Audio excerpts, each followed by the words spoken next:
The idea was of the forum was fighting like cats and dogs.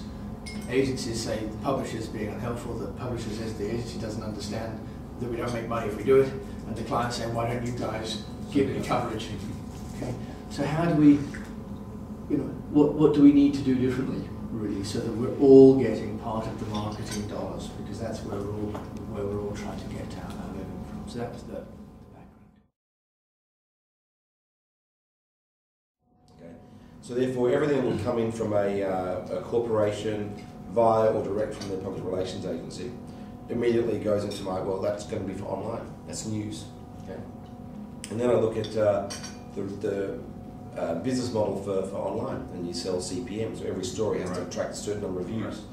Now, a story that is fed to us, like let's say a good story, if I had someone talk to 3 people, do a really good story or something that a journalist does that is not fed, on one of my websites, may attract 4,000 people to read it. You sell the ads against that, you might, online doesn't make much money, you might make, a couple $100. A story that is fed to you, we're launching this new thing, we're launching that new thing, we're doing this, our CEO's coming out, do you want to talk to him? That wouldn't get you 4,000 reads. That wouldn't even get you 400 reads.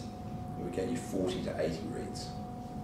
Because it's boring news. You can't force people to read it. They've got to decide to click on it. Unless you have a vested interest in that company. Yeah, then you read it. Yeah, that's right. So, so if you're looking at 100 reads or 200 reads, you're looking at a revenue of about $10 maybe, 5 to 10 on a good day if you sold all your inventory. Right. Now, if they want me to send someone down to cover some event, go down, right, come back, that's 3 hours of time. It's going to be at least costing me $150, $200. Something's going to only return me $5. You soon go broke that way. So it really comes down to how can you reduce my cost of content? And okay, so for the bloggers, they're doing it for the love, that's great. Not many industries can get bloggers writing pieces for the love. So that's really where it's at. And it really gets down to the stage of even, if I look at every 100 press releases we get in, and I don't want to go to any of them, but then I still have to deal with all the phone calls. Did you get the press release? Did you see it? Are you going to run it? I have to employ someone to take those phone calls. Again, that is becoming an irrelevant waste of time. To take the calls, well, yes, did you get a bounce back message? No, well, email works. We get 100 emails a day, and if we want to run it, well, look on the website.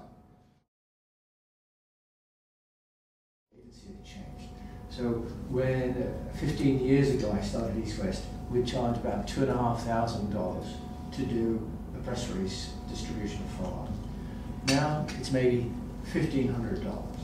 So for the same amount of work, a decade and a half later, okay, it's nearly half the price. Yeah. So one of the challenges on the agency side is the client actually still asks the agency to do the same thing.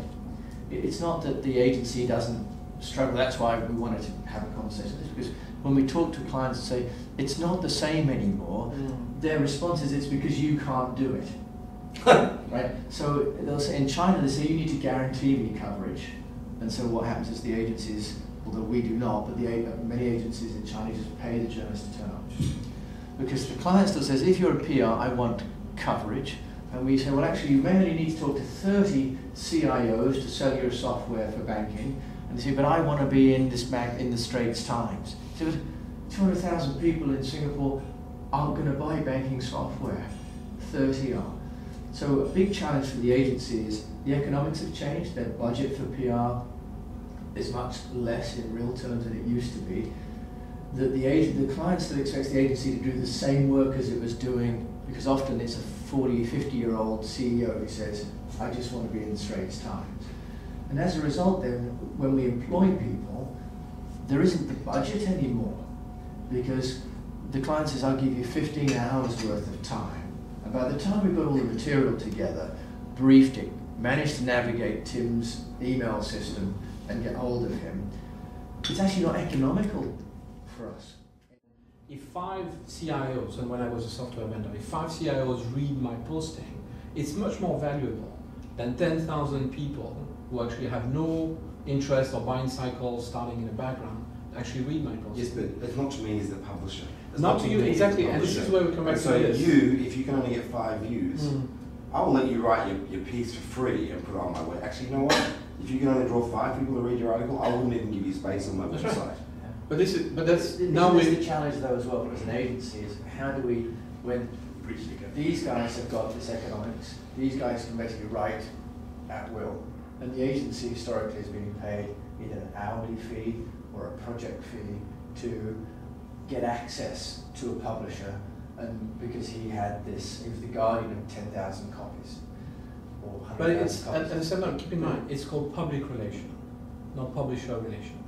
We go through, sorry to say, we reach publishers, journalists and editors and so on, simply because there seem to be a way to reach the public.